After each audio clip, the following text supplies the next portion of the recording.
Hello and welcome to today's video. This time I'm going to be looking at the second and final part of my completely miscellaneous paperbacks, giving them a sort out, pulling out the ones which are better off suited in my science fiction collection, and generally giving them all a good clean. So sit back, relax, and let's take a look.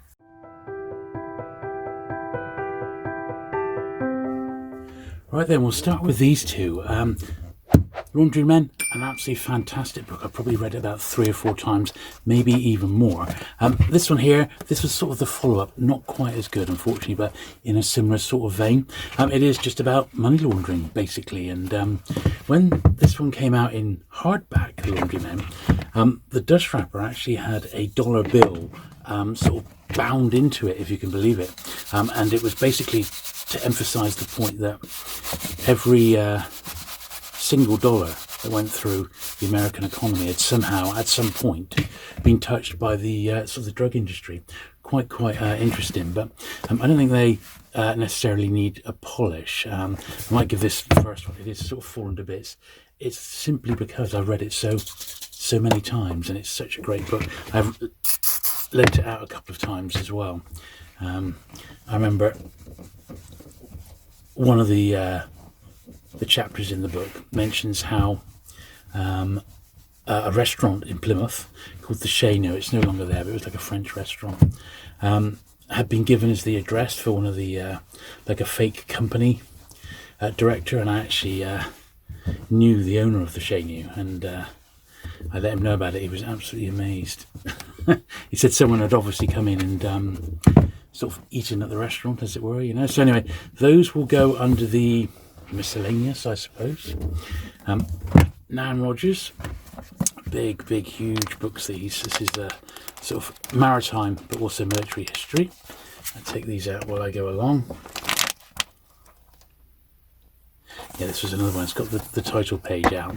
So this was, at one point, Penguin would just want their they just want the title pages back, and rather than throw this in the bin, I sort of kept it as a reading copy. So that's why I've still got this one today. I'd love to have a copy in hardback. I believe they're pretty difficult to find, these sorts of books in their hardback form, but that one can go sort of in a military history pile over there. This one's interesting, Fast Food Nation. This was a look at sort of the history of, well, the fast food industry. McDonald's, KFC and things like that. It's really quite interesting.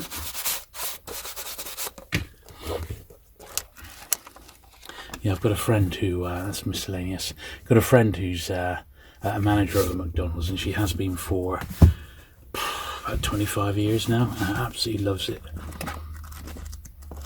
This is another great book on Dunkirk.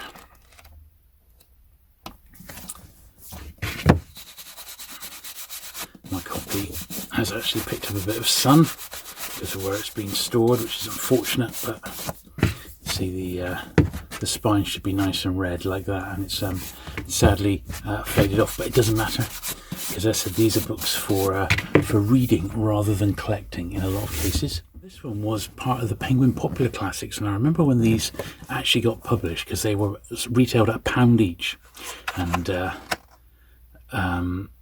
this one's actually 69p, but I think initially when they came out they were about £1 each, and they had loads of the top titles were published as a Penguin Popular Classic.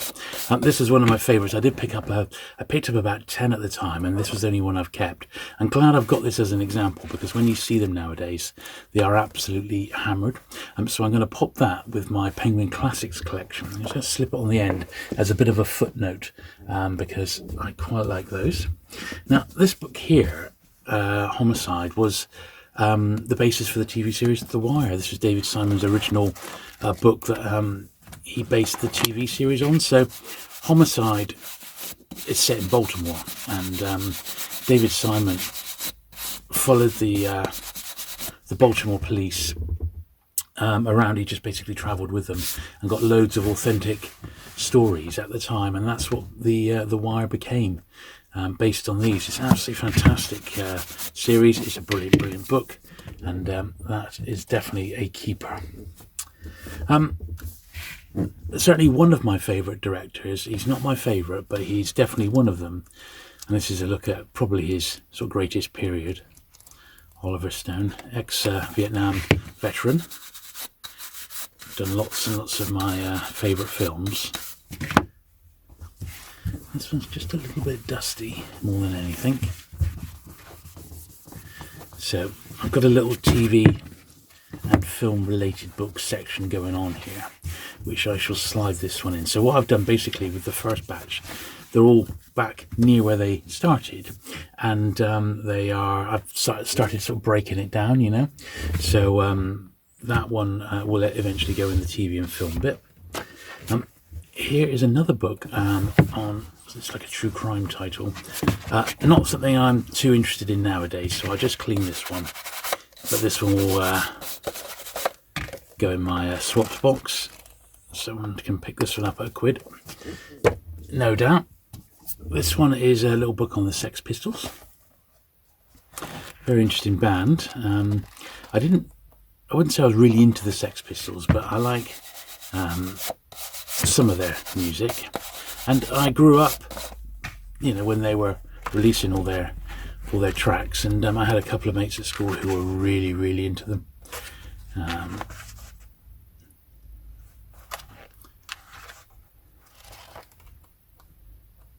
Yeah, interesting band. Here's another one when I had that little splurge of getting quite into poker. Once again, it's all right. It's once you've read it though, you probably aren't going to want to reread it. So I won't be keeping this one, but it's nice just to have it, give it a clean. But I am looking to make a bit of space, and with these particular miscellaneous books, I just want to keep the best of it. Now here's a pair of Julian Stockwin kid books. So I collect these in hardback, although when I looked them up recently, there is 23 or 24 hardbacks in a proposed 26 book series. He's released them religiously, one a year, Julian Stockwin. He lives very close to me, and I've met him loads of times. But I've fallen behind. I've probably only got up to about book 15, so I'm miles behind. But I've got them all in hardback, and I've got most of them in proof form if they've been released in proof. So there's no point at all me keeping these paperback editions, because I'll just read the hardbacks. But basically, in real life, this is the premise of the story. In real life, back in the day, the Navy would have to press men. They'd literally, like, you know, get them drunk in the pub, knock them on the head, and the men would wake up and they were like, you know, 5 miles from land, and basically that's it, you've got a career in the Navy. So they were pressed men, and of all the pressed men in real life, 3 of them, I believe, made it to the rank of admiral, all the way through, midshipman, lieutenant, captain, post-captain, all the different sea ranks up to the rank of admiral. And this is going to be the story of one of those such guys, Thomas Kidd. So he's going to work from pressman to admiral over the course of the books. They're very, very well written. Masses of research goes into each one before they're pulled together, and they're definitely a worthy addition now, alongside people like Hornblower and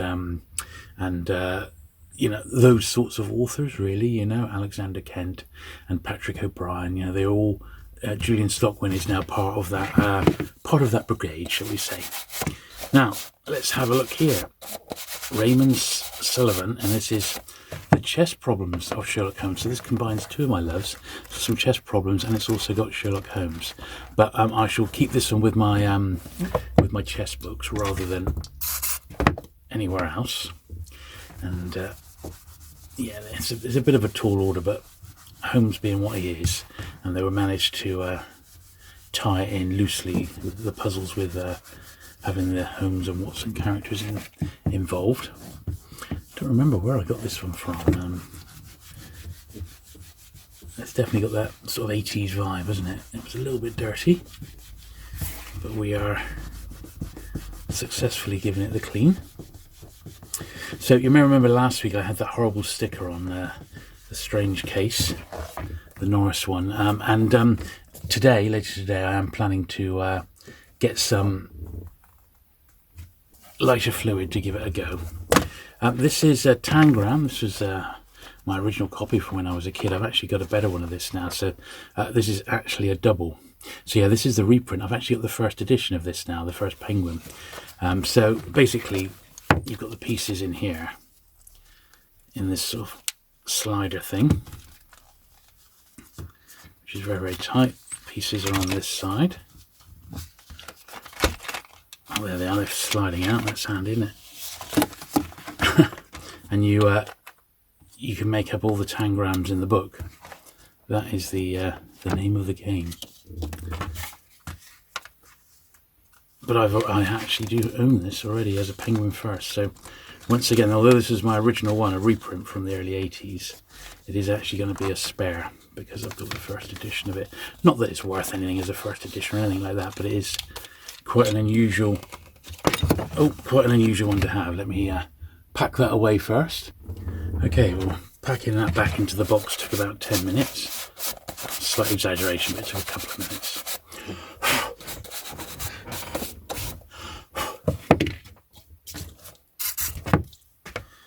A little bit of dust and dirt that's accumulated over the years.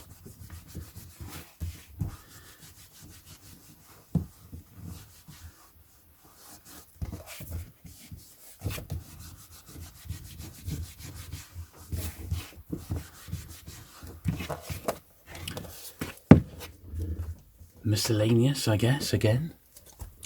This is quite a good book. I remember selling this one. This is like little short stories about sort of people in London and London life, really. It's actually a really good book. Nice design on that as well.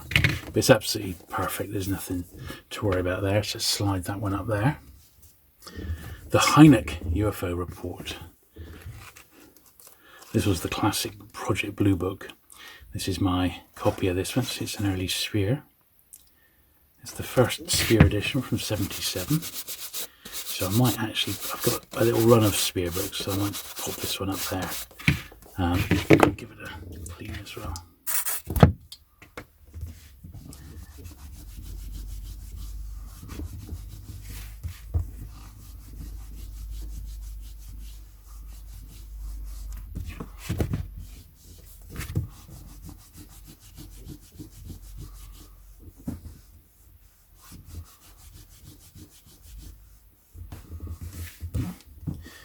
Quite a bit coming off this one, actually.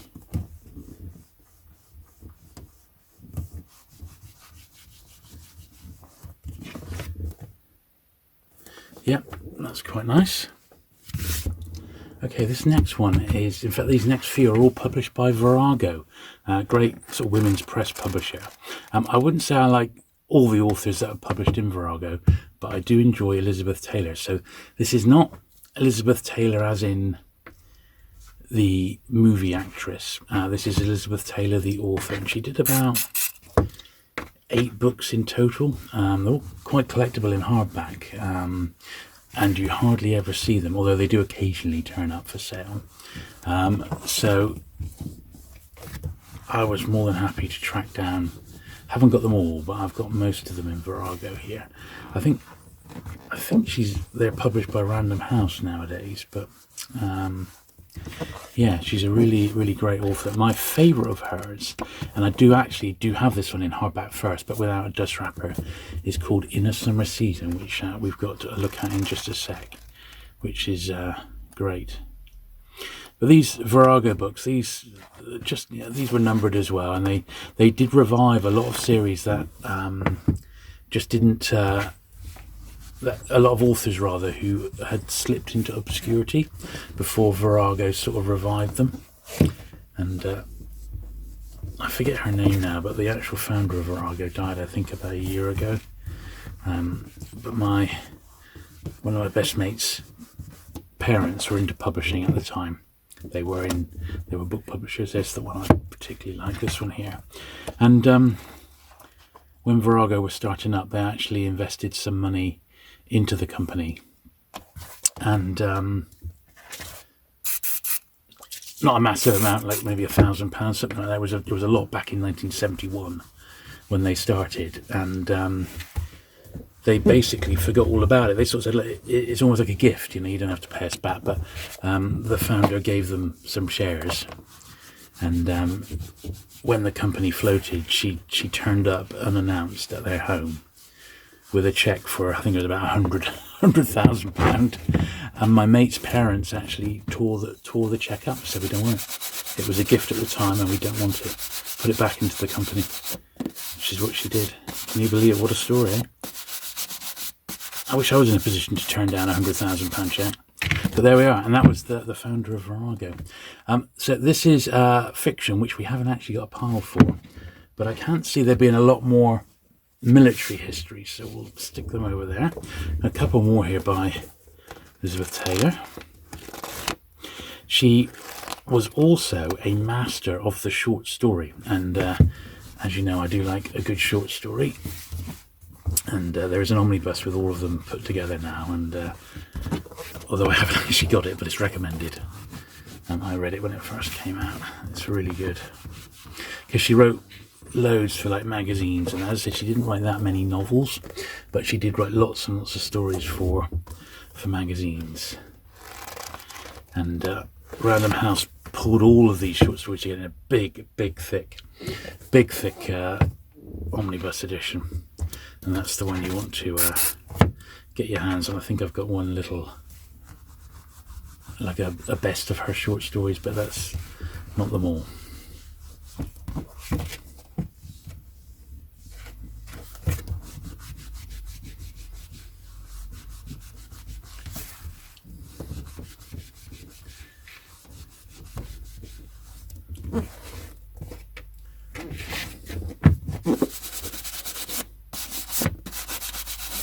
Yeah, I can't actually be missing that many. I've got 5 of them in Virago, and I've got this one here, which is their selected stories, the selected short stories of Elizabeth Taylor, but I don't seem to have the rest of them. I wonder if they listen there. Look at that. 1, 2, 3, 4, 5, 6, 7, 8, 9, 10, 11, 12, 13, 14, 16. I had no idea she'd done that many. That would have been everything, because these were published after she passed away. But 16, I thought there was less than that. Oh, well, I now sit corrected, as it were, and I'm sure Virago didn't publish them all. But the ones that they have got there are the ones I recognise, so maybe they're just like the best that she wrote. I don't know. But In a Summer Season, as I said, that's my all-time favourite of hers, and if you've never read it, it's worth tracking down. This one was published in, I guess, 2011, because I'm sure they started in 71, or was it 72? First published in 2013, so 73 is when they started. There you go, it's like a little sampler. In fact, this was actually free. This was free. It was given away free. Just a little sampler. So it's really nice, that one.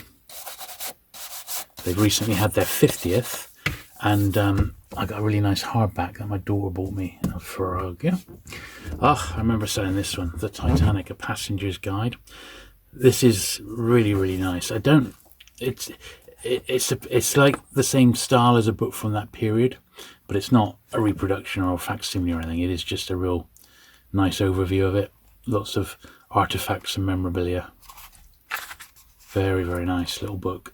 And when Titanic, the movie, was big, there was a huge revival. Well, not revival, but there was huge interest in Titanic stuff in general. And I sold this one, and I sold it a lot. You know, I sold dozens and dozens, hundreds probably, across all the stores that I bought books for. And that was this one here. Yeah, really, really great one. This one I read recently. It's the one I picked up last year, Map Addict, about one man's obsession with the Oxford University, the Ordnance Survey maps, rather. And he was a real map addict. One thing that got missed out on the last video that we did was I actually had the Ordnance Survey, a vintage Ordnance Survey map for Plymouth, but it was a post-war, so 1947, so not that early, but based on the 1927 one, or something like that. Here's a movie tie-in to Shape of Things to Come, so this is definitely in the wrong section. This is heavily foxed, and it's got a really, really bad nicotine spine. Look at that. So what we'll do, let's do the edges first. I think this is a boot sale find, but you never see this one around, not this tie-in. Now I'm going to clean that with some polish. I'll do the covers first, but you will be amazed at how it comes up. So we'll just do the front and back first of all.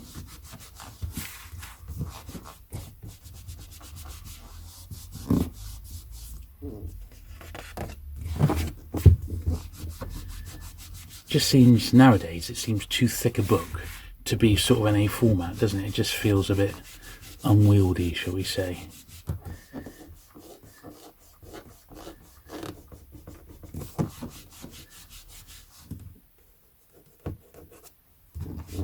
Right, now look at this spine.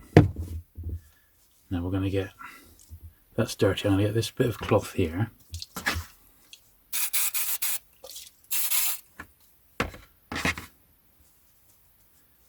And let's just experiment and see just how much we can get off, because it does look pretty bad to me.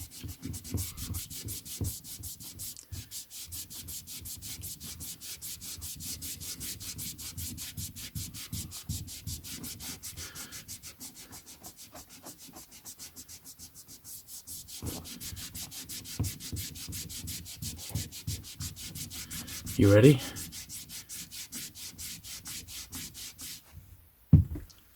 Jeez Louise, look at that.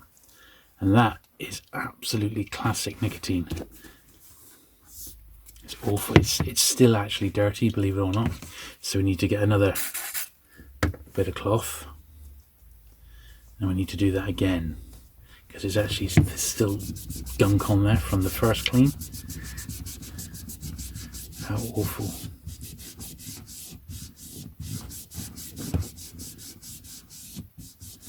There we are, so that's much more lightened now. Even there, look. God, look at that. That's just about okay, in all honesty. It's not perfect, but it's quite a rare movie tie-in, this one, so I'm pleased to have it. Even though, well, I'm even more pleased that we've got that horribleness off it, but that's going to go in the sort of the main collection. But that is horrific. Absolutely horrific.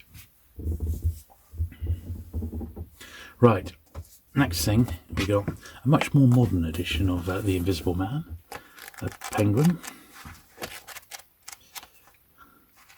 Damaged back cover, this one says.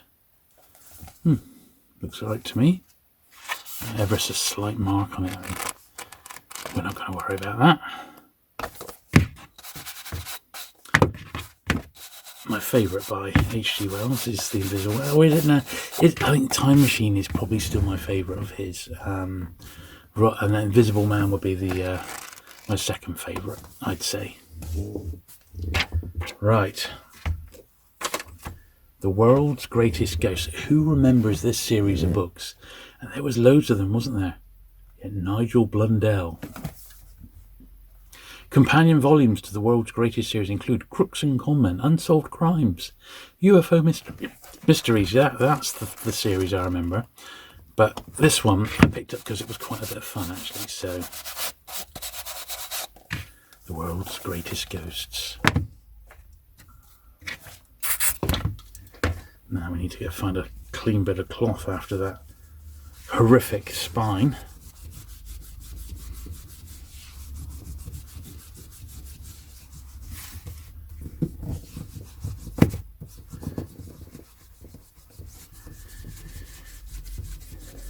But that is why we're doing this, because I knew I had some good books in here, but I had no real idea of the condition. Some of these are actually brand new. They're not all going to need a polish, of course, or tidy up, but you know, we'll do what we can. Right, one more in this little pile here. This is a old one as well. So Tom Wolfe, The Electric Kool-Aid Acid Test. This is an American edition, which has been imported. Quite the worse for wear, this one. That's an old Purple Haze sticker, so I got this from my shop. It's just a reprint, and it is in absolutely diabolical condition. I mean, it really is rough, that one. fairly rough, shall we say.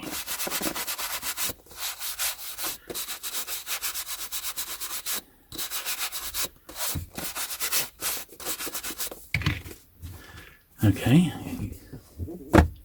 right, now starting on the next pile here. Now this one here is actually unread. In fact, I read a couple from this one actually, but not much more.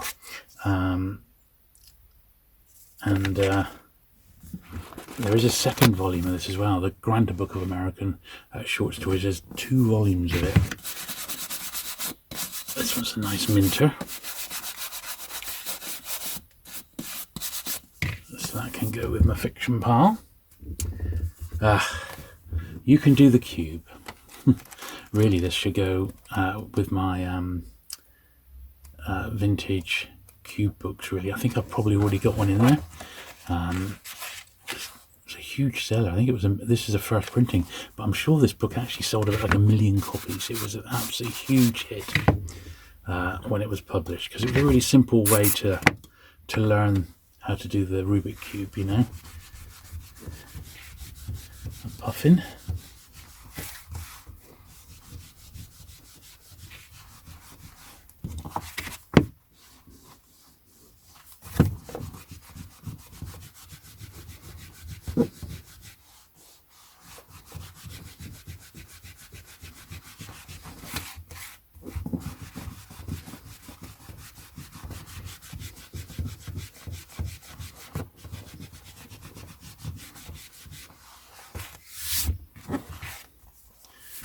Okay, definitely in the miscellaneous section, I think, for that one. Right, Book of Banzai, Banzai Book of Betting. So who remembers this slightly offbeat Channel 4 show? Absolutely nuts it was, this, the Book of Banzai, or Banzai, the TV show. Remember selling this one in the store. Mr. Shake Hands there. That being the TV tie-ins, I guess. This is one that my kids bought me as a joke. It's a mocking of Blyton. 5 Lou's Dad in the Garden Centre. It's a comedy humour book. And this is one in a similar vein. It's a mock ladybird on the dad. Done in the old ladybird style. Now this one was quite good. This is You Can Be a Movie and TV Extra. So I sold this one when it came out, and I was actually a movie and TV extra.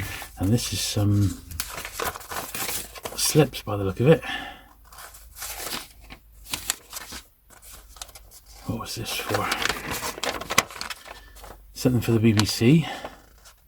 I got paid £10 travel. Start at 7 o'clock, finish at 1 in the morning.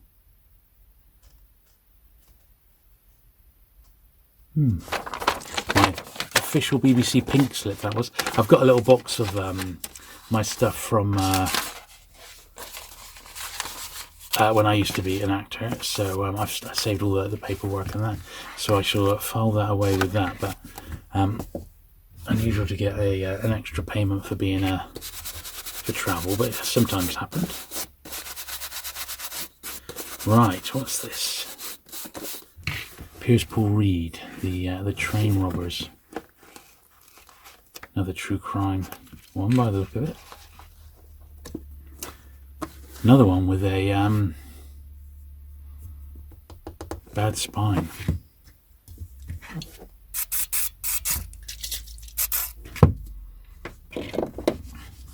So we'll do the normal covers first.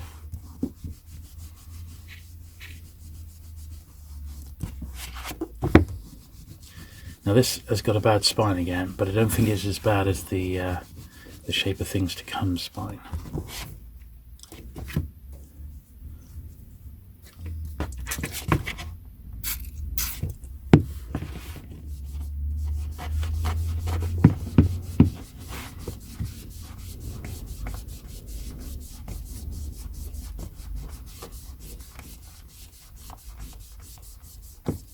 I do remember buying a collection off a rep, pretty bad, and they were all, every single book was had bad spines, everyone. This is nice. This is a bit like an old Ace double. It's got a Kim Stanley Robinson one side. It's a Tor double, and an Ursula Le Guin on this side. I like Kim Stanley Robinson. Not so fussed about Ursula Le Guin, but Kim Stanley I really did like, and still do, in all honesty. So.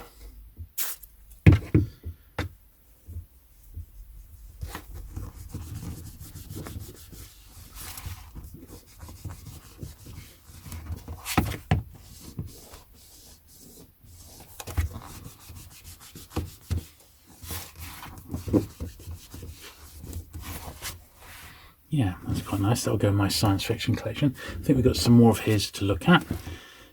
Zen and the Art of Motorcycle Maintenance. It's a tatty old one. In fact, it may be too far gone to keep, because it's that beaten up. Yeah, it is. This one's toast, I'm afraid, guys. Right. Love Letters of Great Men. This is one I bought my wife. So it should be absolutely fine. Yeah, that's fine. This is nice. Quite a scarce book, this one, Timothy Leary. Politics of Ecstasy, a Paladin. I'm not sure if it's a first printing or anything like that. Probably not.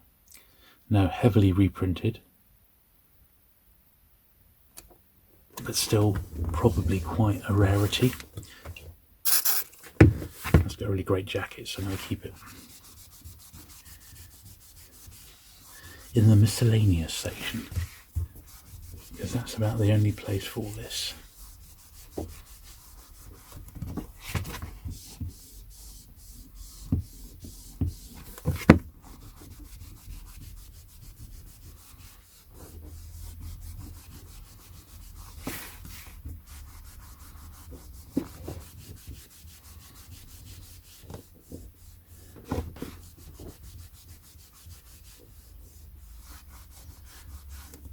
Okay, this next one is definitely going to go in my Penguin collection.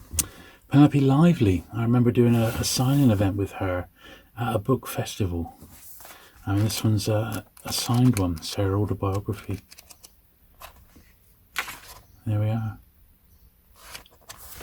I'll pop that with my Penguin Modern Classics. It was rather nice. This is a nice book, The Old Ways, Robert Macfarlane. Basically, he walks the old highways and byways of the UK.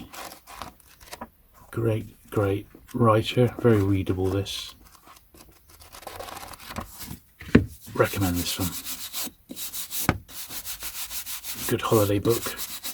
I remember reading that one on holiday and very much enjoying it. I think you can still find it in this sort of binding. Ben McIntyre. This is one, yeah, World Book Night. Who remembers that? Agent Zigzag. I've read a few of Ben McIntyre's books. Most recently, his one on Colditz. These were given away. Literally, we had cases sent down to us, and we gave the books away to anyone who wanted them. So, and this is one that was given away. Good stuff. Stuart Maconie, the DJ, amongst other things. Great guy, and he and I are similar ages, and he has some great sort of reminiscences, and this is a really good one. So it's good stuff. Oh, this one here, what a book this one is. I shall file this with my Doctor Who collection. This is the book on John Nathan Turner. Now, John Nathan Turner was a Doctor Who producer in the late 70s, early 80s, until the series finished. I met him a couple of times, and what a... Well, in effect, he was a bit of a predator, a sexual predator, along the lines of Jimmy Savile, but nowhere near as bad. He would just sort of invite fans to see the filming of Doctor Who, and then, you know, if some of them were that way inclined, he would sort of invite them back to his flat. I think that's pretty much what the gist of it was. But not just that, you know, he was a bit... It was just that time within the BBC. But the book is fascinating, particularly if you're a Doctor Who fan at that time. You know, you look back and think, well, was that really going on at the conventions and what have you? And apparently it was. So there you go. This is a great book. Andrew Miller, yeah, won the Costa Book of the Year, and I got to do a signing with him. And got a copy signed. This is a great book, really, really well written. I don't know whatever happened to Andrew Miller, if he carried on, you know, if he did any decent follow-ups, but this one was absolutely cracking. This is another great book. Yeah, Reynolds and her. This is the Laurel and Hardy Encyclopedia. Really, really great. Really great. This one. Part of my TV and film collection. It's absolutely fine. There's no marks or anything on that one. I bought it brand new. It's a really great guide to their films. I've got a few books by Michael Moore. In fact, I've probably got virtually all of them ever since he did the great series. Well, he did a couple of series on Channel 4. He's getting on a bit now. He does a very interesting podcast, which is recommended. You can catch that one on Spotify. This is one of his earlier ones. Downsize This. That one's okay. That was turned into the movie, wasn't it? That was his follow-up to Bowling for Columbine. The movie didn't do that well, in actual fact, but I remember going to see it in the cinema, and I was literally the only one there. The only one in the cinema watching. I couldn't believe it. So yeah, it didn't do quite as good that last this one here, but I thought it was good all the same, you know. Stupid White Men. Yeah. I've got his most recent one in hardback. I never got to meet him. He came to the UK a couple of times, I believe, doing signings. This is Mike's election guide, 2008. So I think this is when Obama got in.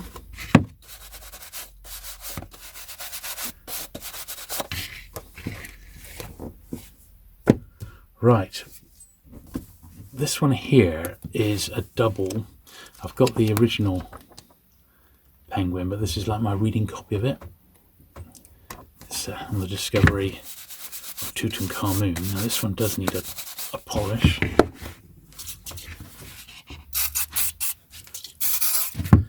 Looking a little bit the worse for wear.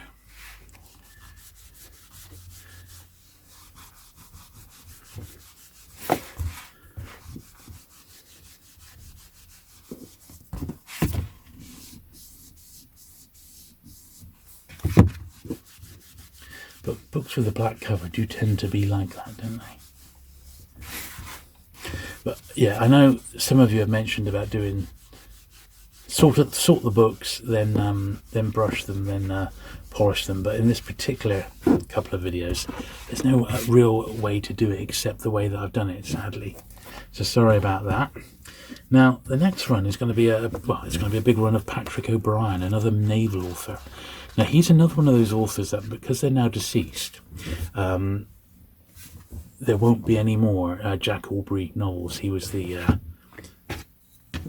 sailor in question, whose career we follow in these books. So I very much strictly limit myself to no more than one book a year.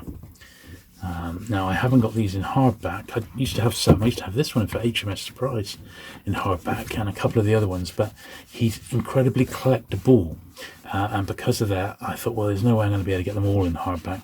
So I just thought HarperCollins have published these beautiful, which we're going to see in a minute, beautiful uniform paperback editions. So I thought, I'm just going to keep these. So here they all are. So all we'll do as we go along is give them the brush down. But they're handsome tomes, as you can see. The series reads on the back here, so you can read them. I think book 20 didn't get finished, and I've got a copy of that in hardback. Like, it was half finished, I think. But you do really need to read them in order to fully appreciate them. They only ever did the one movie with Russell Crowe in the title role, and that combined book 1 and book 10 into the movie. But there they are. So we'll zoom through these because of their condition, they don't actually need polishing at all, you know, just brushing off. I think if you're prepared to buy them in bulk, like packs, so like 6 or 7, you can get these books surprisingly cheap, and I think they're probably the best written of all the naval fiction that I've read. I think the Hornblowers are the most enjoyable, and they warrant rereading again and again and again because they're so great. And there's only 11 Hornblower novels, but I think these are perhaps, you know, some of the best and most detailed stories that are out there, in all honesty. You know, so old bits of paper here, like receipts or something, by the look of it.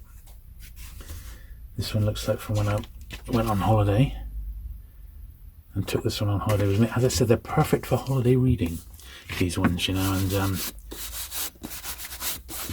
I said, if you're like me and you ration yourself, then one per holiday is perhaps all you need.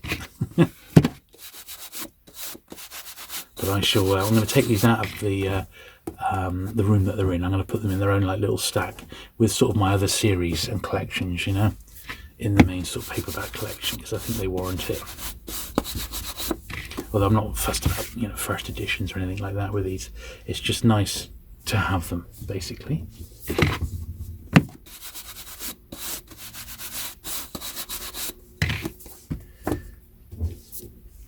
They're absolutely gorgeous. They really took their time to choose good illustrations for the front jackets.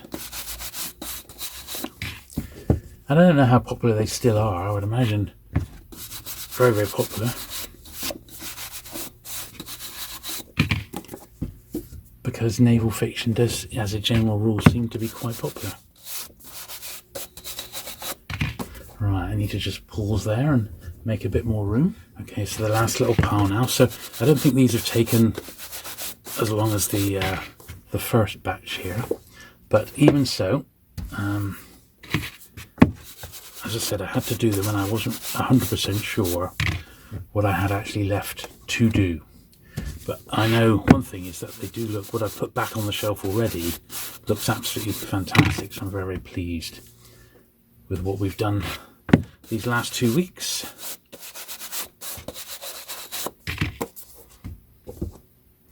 So it looks like on these old editions I've got them up as far as the Wine Dark Sea.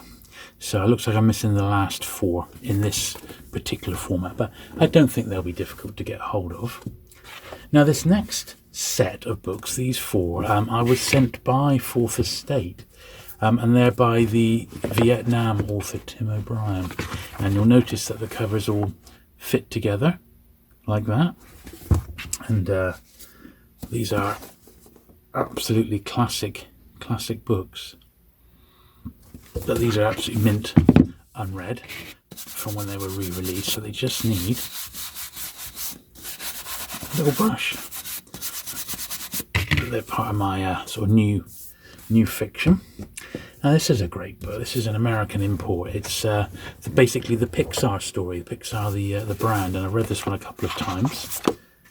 It's funny, I found loads of Speak of the Devil. There's a Julian Stockwin, there he is.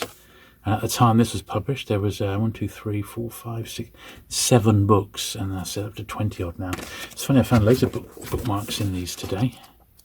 But yeah, this is a great look at the early days of Pixar, how it got formed, and it's an excellent read. However, it never got published in America, in the UK rather, so I had to get this one from eBay in the States, and it took a little bit of tracking down, but worth it. Some more Kim Stanley Robinson now. These are Orbit. So for me, Kim Stanley Robinson hit his peak when he wrote the Mars trilogy. However, what I've read of his other stuff is actually really good still. So I think he's a great writer. Perhaps not that fondly regarded nowadays. I don't know. Has he gone off the boil a little bit? I'm not 100% sure, but we'll go through these and we'll give them a polish rather.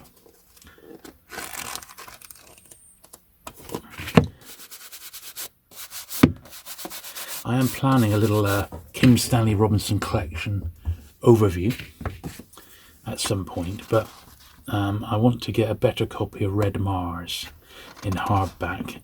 And also I do have, thought we had a pencil mark, but it's a pen. I've also got to dig out some promo posters and bookmarks, so promo posters and dump-in headers from when the Mars trilogy were being published. So I'm going to pull all that out with the other promo stuff I've got and do a Kim Stanley Robinson special. That will be the plan.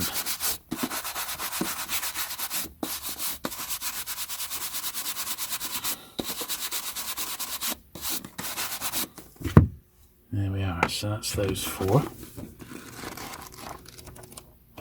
Now I will give these a polish as well, and these can obviously go in my science fiction collection rather than anywhere else, you know.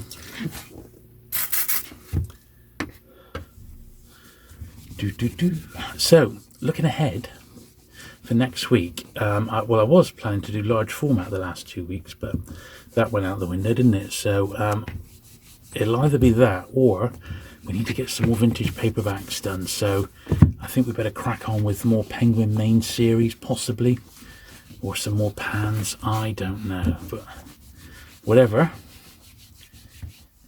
It's going to be something along those lines, I think. So look out for that in a week's time. As always, thank you for watching today. I hope you found it interesting again, and a bit of a potpourri of delights. Certainly some interesting stuff in these like miscellaneous books. I do have some more sort of miscellaneous titles for us to go through, but they're not paperback, they're like little hardbacks and stuff, or some proofs and things. So we'll get around to it all. But there's not that much, thankfully, left in the office to do, which is good that we've done that little section. Although we still have quite a lot of hardbacks, which are going to take ages, I think, to do. And what I might need to do at the moment, I'm pulling 2 comic boxes full of books per video, depending on what it is, of course. And with those hardbacks, I reckon, because some of them are just going to need a bit of a brush, I might need to pull 3 boxes for each video, maybe 4. So we'll see. We shall see.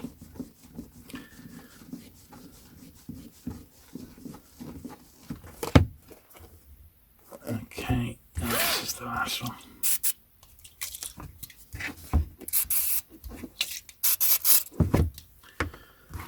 Yeah, I hope you've enjoyed this. Slightly off kilter, something a little bit more unusual. Don't forget, I've got my regular monthly pickup videos over on the other channel, and I really do recommend those if you've never watched any, because they are every few months I do a cleaning video over there of my most recent pickups. And I think I'll just put a bit of glue in this. I think if you've not watched those, I think you probably would really enjoy them, of my latest sort of acquisitions, as it were.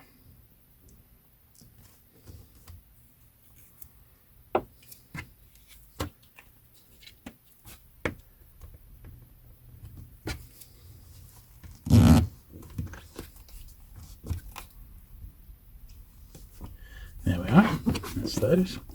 And just a couple more books now.